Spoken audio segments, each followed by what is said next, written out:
Good morning. We are here with Checkers, our resident Shetland pony, and I am long reining Checkers in the Kula Lunge. So I only have the Kula Lunge attached to the halter today because, well, mainly because his bridle's not here. He actually works quite nicely in the halter or with a bit. I say that as he's kicking up. I'm not at all bothered by the kicking up. He has been out of work for at least a month, and this is only my second training session with him. He has been lunged with his owner Beck and will exhibit the same behaviour on the lunge with or without the Kula Lunge on. He's not reacting to he's reacting to the hindquarter sling now because it's up under his tail, but I'm about to fix that. I'm just going to adjust the sling to make it slightly longer so it sits a little bit better and stays down. But one of the reasons the hindquarter sling can slide up their butt, literally, like slide up under the tail, is because they are leaning on the side reins, and so it slides up to take the pressure off leaning off the side reins. So this system does not, the Kula Lunge does not restrain your horse the way classical side reins do, because the side reins run through the roller and then attach the bit with a sliding clip that slides on the side rein, which then folds back to the roller. So there's a lot more freedom. As you can see, he's more than free to stick his head between his knees and kick up and bark and really behave quite poorly. But as I said, he hasn't been worked in a month. He's a young, unbroken horse, and he is going to make mistakes. So the idea is to allow him to make those mistakes on the long rein so that in the future, when he is going under saddle, he will have learned that that is not appropriate behaviour and won't exhibit it. So he is allowed to make these mistakes, but he just needs to learn, basically, that this isn't appropriate. Get up! So the goal for today's training session is just to get him going forward into a steady contact. I am actually long reining him in the halter today because his bridle's not here, but whether it is a halter or a bit, the horses need to learn to submit to contact. So I personally prefer riding with a bit. I am aware that there's this whole bitless movement happening, and people are hoping to even incorporate bitless into dressage. However, whether you are riding a horse with a bit or a bitless bridle or a halter, there is still pressure involved. So it's more important to teach your horse how to react to that pressure than it is to go, oh, well, a bit's going to hurt the horse, so I'm going to take it off the horse. Anything will hurt the horse in the wrong hands. Or if the horse is in pain already. So, for example, if the horse hasn't had its teeth done, it's got sharp teeth, it will then lean into the bit. But I do find it's so naughty. I actually broke in a horse with a bitless bridle, and it was harder to break the horse in with the bitless bridle. Let's go. You're nearly done. And I ended up having to pad up the bitless bridle because it left a massive rub mark on its nose. I found it more difficult to steer the horse, and I found it more difficult to communicate with the horse in general. So Stop being in a little creature.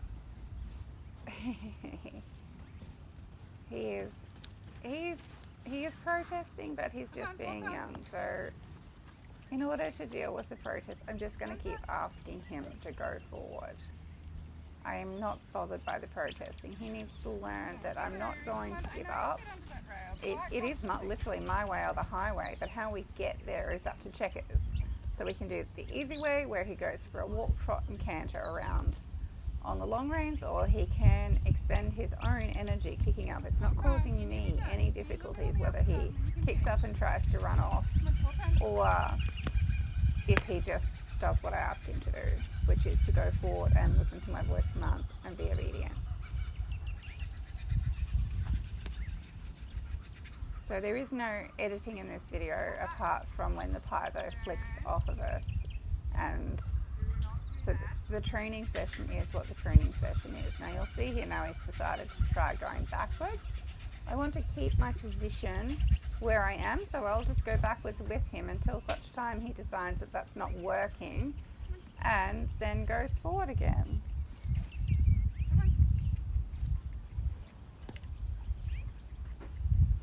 But it is also better that all of this happens on the long reins with me on the ground. Not that I'm going to ride this horse, but than this occurring with a rider on his back where the situation could become dangerous. Down, madam. I am doing a voiceover because I forgot to take my ear pods down when I was training. That is my puppy trying to steal things from the tack room where I am doing the voiceover. If you heard that bang in the background. That's better. So now he's actually starting to trot out more freely, which is all I want him to do, is go forward and straight, whether that be on a curved line or a straight line. So what I mean by straight is the back feet are stepping up into the footprints left by the front feet, and his body from pole to tail is following that line that he's traveling on. So the side reins help to balance him as well. And as you can, and we're going backwards again. So when he does this, as I said, I'm going to stay behind him and just keep urging him forward because that's what I want him to do. However, if there was a rider on his back and he was doing that, the rider could actually unbalance him, and there's more chance of there being an accident occurring. So he is in no way restrained. A good boy. If he's going to take off, I just keep turning him around me. I don't try and stop him. I've asked him to go forward. So if he offers me a little bit more than what I've asked for, which is what we're saying is happening, I just keep turning him until he decides that that's not the best course of action. He's not going to run away from me. But if he goes to take off or charge off and I try to pull him up, then I'm giving him conflicting signals. And that's not fair. That's just going to confuse him.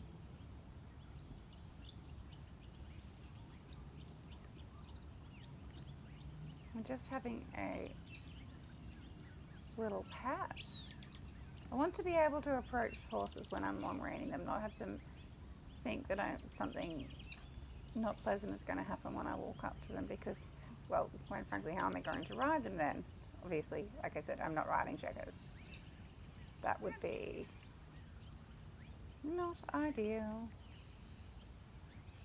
Another advantage of long reining versus lunging is that you can move your horse around the arena and practice turning left and right, all things that are paramount for when they are under saddle. And you can hear there he's starting to do little sneezes now, so he's more relaxed, he's breathing. He is still having mini tantrums, but again, the goal is to just get him going forward. As you can see now that he's moving forward more freely and has become compliant, I've kept this session to around 10 minutes. So once I get a couple of good circles on each side, I'm going to finish the training session on a good note. My goal is not to wear checkers out. My goal is to have checkers listening to me, paying attention and becoming more obedient. So this is checkers on the long reins in the Kula Lunge, extra small. If you found this helpful, please subscribe to our channel, Kula Lunge. And if you want to know more about the Kula Lunge, please send me an email, drop me a comment, or you can check it out on our website, kulalunge.com. Thank you for watching. Okay, now you can have a pat. Come here. My naughty little